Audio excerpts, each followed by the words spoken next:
Well, good day, guys. Welcome to a very interesting video. I'm really looking forward to this. Now, as you might have seen, I did put out a little video about 3 weeks ago, and that was titled, I Met Mr. Beast at the Feastables event. But, I got that little moment with Mr. Beast, which was really, really cool. But today, something I love doing is chatting with people about their experiences in life, which I've done with footy players in the past, and I've done other little videos here and there with people around footy community. Now, Danny here, who I'm about to introduce you to, obviously not too big in the footy world, but he is a massive Parramatta fan like myself, and he was part of the Feastables event. So he stole that I Met Mr. Beast, and he was probably shaking his hand and standing right next to him, he is the man who met Mr. Beast. But we're going to be speaking about that Feastables event that took place in Sydney, Australia, and hearing a bit from Danny himself and how the Feastables crew was.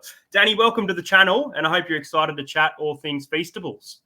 Yeah, mate. Good to be here, mate. Well, I'm looking forward to it. Let's get into it. So, obviously people had to scan their chocolate from Woolies, 7-Eleven. Coles, Mr. Beast, if you're watching this, Coles don't have Feastables, so stop stitching us up.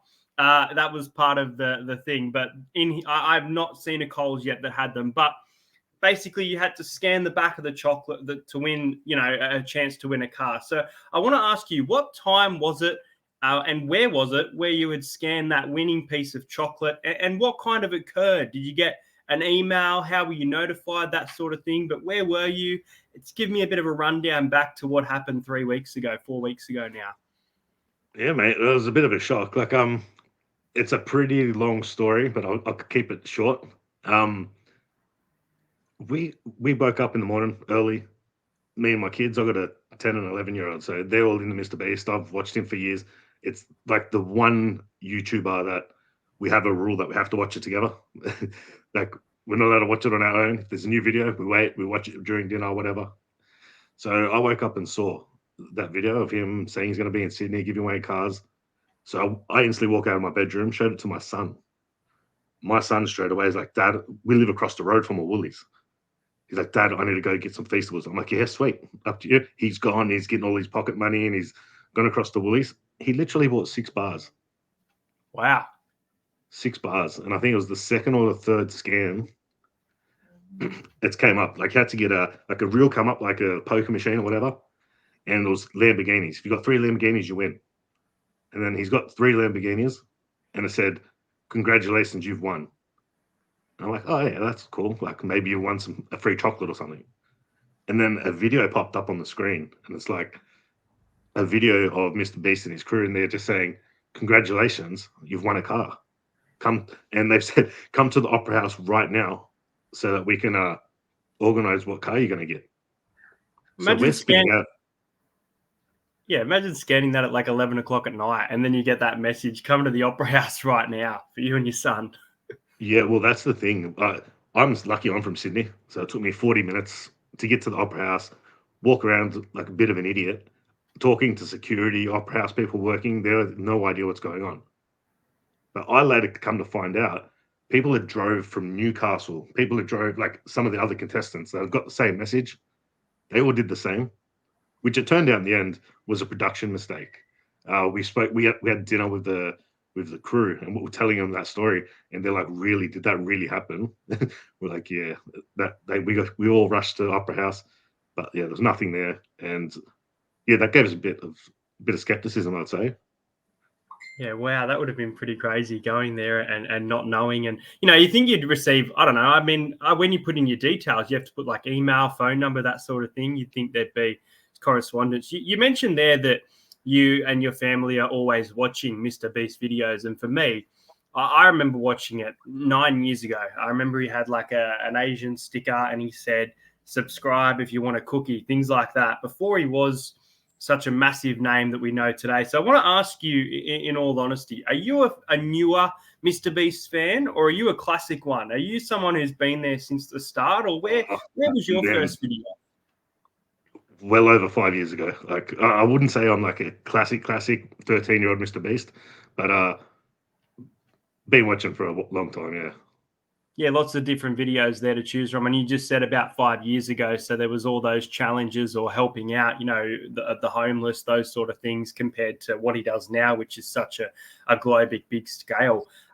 Let's move into the third question I've got. So, how did you get contacted by the Beast crew? Obviously, there was that video that came up after the whole, poker machine kind of game. And did you get to meet the other 9 winners of the cars prior to the event? All right, so I had received an email after we went to the opera house and nothing happened.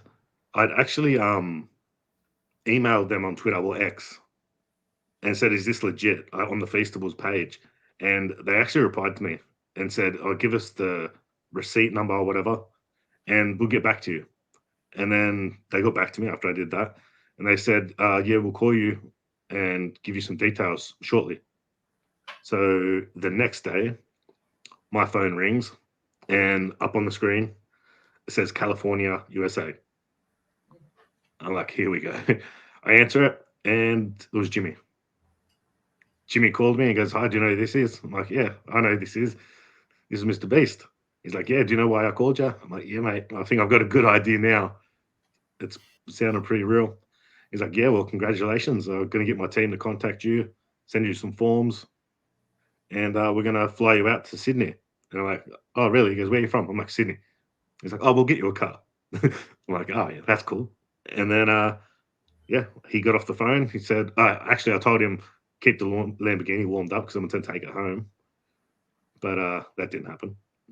No, I didn't. So the night before the event, there were kind of rumors that everyone got to interact with the Beast crew and interact with each other. Was there like a dinner or a hotel function? What was the vibe like the night before? And did you get to speak amongst the other winners before they won? Yeah, that's true. We are, like I said, I got a car to a hotel in the city. We stayed in the Marriott on the harbour, and they went all out. We had it was just me and my 10-year-old son. They gave us two separate rooms, and we walk into the first room, and there's a big bunch of Feastables, like a whole bunch of them, just up on the counter with a note, like a letter in front of it, and it said like, "Congratulations, hope you enjoy your stay. Uh, would like to get to meet you all for dinner at 7 o'clock," and it had a name of a restaurant. So that was a surprise to us. So we got ready and went down, and yeah, we hung out for a couple of hours with the crew and all the other winners. Talked about where everyone's from, and everyone was good. Like everyone was, there was no competitive bad vibes. Everyone was just happy to be there. It was a good night out. Did Jimmy attend that meeting? Because I hear some rumors that he wasn't there, but the crew was all there besides Jimmy. But then I've heard other people say, yeah, Jimmy was there. I feel like he's not, from what I heard. But that night where everyone had dinner in the hotel and everything was hooked up and supported, was he there, or did it take until the actual day of the event for you to meet this hero you've wanted to meet? No, he wasn't there. Unfortunately, he wasn't there, but it was still a good night. Just getting a rundown of the crew and getting to know everyone. We didn't actually meet Jimmy till the day of the event, but then when we did, he was all good. He could have stayed away from us in their own little room, but he hung out with us and just talked. And I tried to teach him a little bit about footy, and that it was good. Yeah, no, that's awesome. They did lots of footy stuff at the event for those watching as well. If you missed out, I think Carl came out in a Blues jersey. They gave away a Queensland jersey to the crowd there towards the end. And then there was a message from Paul Gallen and Luke Lewis, if I'm not mistaken. So, yeah, there was lots of footy little moments throughout it. Now, obviously, it probably would have There's been a very... actually there's actually one thing about that. With Yeah. Carl came out. Carl came out in an Australian jersey, right? And then halfway through, he took the Australian jersey off and put a Blues jersey on. And as soon as he took that Australian jersey off, I couldn't help myself. I said, "Carl, can I have your jersey?" So I've actually got Australian jersey Carl's wearing here. Oh, so you've got that jersey that was worn on stage, and when they did the initial walk around the Opera House, that's pretty cool. That is really, Yep. really cool. Yeah. My Did, son says it smells like American. did he sign it for you, or it was just given just kind of video worn? Yeah, just video one. I think there's a video of him giving it to us because he just threw it to me. Yeah, They no, were all that's top, really, so really they were all cool. good blokes. That's really cool. Was that done out back? Or was Yeah. that publicly? Yeah. So that was off camera sort of thing, which is pretty cool to be told about that. Obviously, it would have been a very kind of strict. I don't know if program's the right word, but I mean, there probably would have been some rules that applied to the event. Being part of the event, you said there were forms, things like that. I'd like to know in as much detail as you can. Obviously, if you can't say things, that's fine. But what was some of the rules that you and other contestants kind of had to follow? Were you allowed to publicly state, like the night before, that you were going to be at the Opera House? Was there anything you were told kind of not to do in the lead up to Feastables Sydney? That's the thing, mate. There was actually nothing. There was no telling us what we could or couldn't do. There was no like NDAs or anything to sign. It was just turn up, do what we said we'll do, compete in the event. As long as we're happy to be on camera and be mic'd up, we're good. So if you were happy to have a microphone on, you're good to go. It's pretty cool. It's pretty cool. I mean, Yeah. I think people would expect different. I think people would expect secrecy, that sort of things. And obviously, I put out a vlog of the event, and I was careful to put in what I could, um, just so that it didn't kind of spoil when that video does come out. And I had this thought that I wonder if people were allowed to publicly say, because we didn't see anyone really on TikTok or Facebook saying, "You'll see me at the Mr. Beast event," blah blah blah. Everyone's sorted to keep it kind of secret. But it's cool to know that the crew wasn't like that at all.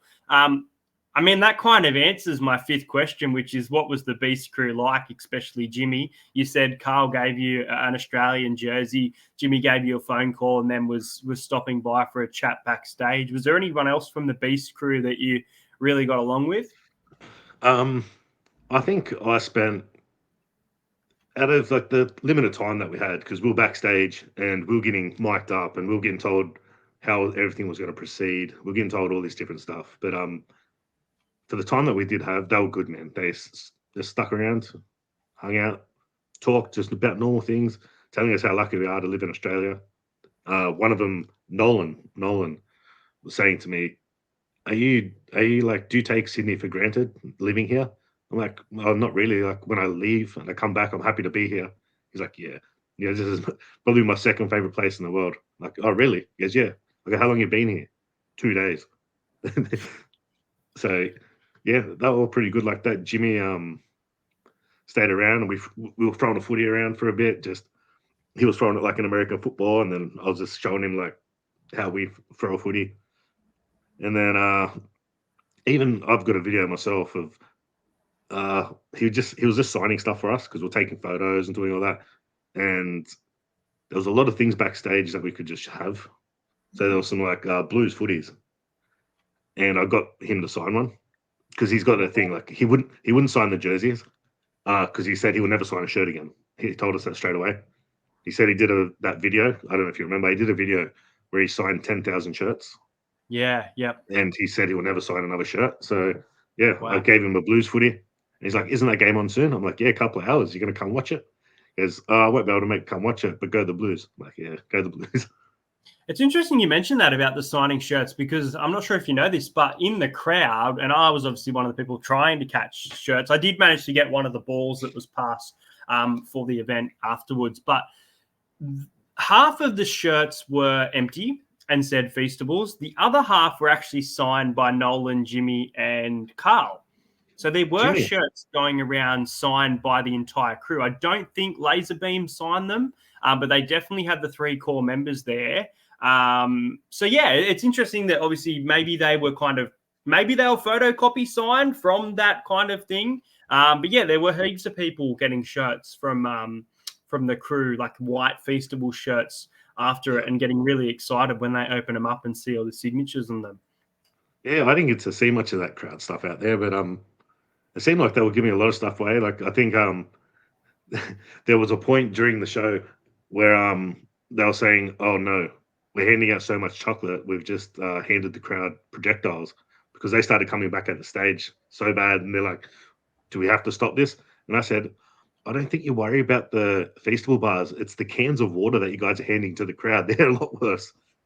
Oh yeah, everyone was trying to throw water or Feastables, whatever they could, through the holes there, or pegging it at different creators, and people needed to calm down. That's for sure. Well, we'll speak about that kind of what you didn't get to see, like from being backstage from the crowd. So obviously, for those who don't know what the event was, you had to pass balls into, let's say, a hoop that was kind of flat or a hole, and that's how it ended up to what kind of car you got. Obviously, a really successful day, fun for everyone, a massive turnout at the Opera House. If you've seen Mr. Beast's like selfies and things behind that, I want to ask you, the Tesla Model 3, white one, I think it was. How is your car? And what has happened after the event? Has there been any sort of contact with the Beast crew? You know, a congratulations card, or from America, from California, or a text message? What kind of happened afterwards? And how is your car? Is the family driving it, or is it just you? Okay. Well, this is the first thing is everyone won the cars. Everyone was happy backstage. And then we got a briefing by someone in Mr. Beast's crew. And he was just saying like congratulations. And he was actually a past video winner. He'd actually won a Lamborghini himself. And he was saying like Mr. Beast doesn't want to make people have burdens of insuring a Lamborghini or having to register a Lamborghini because it's a lot of money to do that. So he said, "Oh, there's a cash option you can take." Because in our T's and C's that we received, it had the value of our cars, of every car that was there. And Yeah. he said, so you can take the cash amount for the value of the car. So Wow. Okay. that was cool. Everyone was excited about that. We had dinner that night again, the whole crew. We had dinner again, and everyone was talking about keeping the money. Like I think one person said they were going to keep the car, and since then that person decided not to. So no one kept the car. As Wow, far so as no one's got the cars, and something that, and obviously the fact that you've been able to say this as well, that kind of means that Mr. Beast has given us that ability to speak about that. And this isn't something in his videos that has publicly been spoken about. I've never seen a podcast clip where someone's gone on and said, you know, I won this, but I chose to take a cash well, option instead. That for I me, need that's to a I need massive to expand on that surprise. though, because it actually gets better. Is because when that was all done, they called me up probably 3 days later and said, "Oh, we need the address to send your car. Congratulations, all this." And I said, "All right, I'll give you my address, but I was planning on taking the money instead of the car. I don't really need the car." And I was actually told, "Well, that wasn't in the contract, but you're the second person that said that. So let me see what I can speak to someone and get back to you."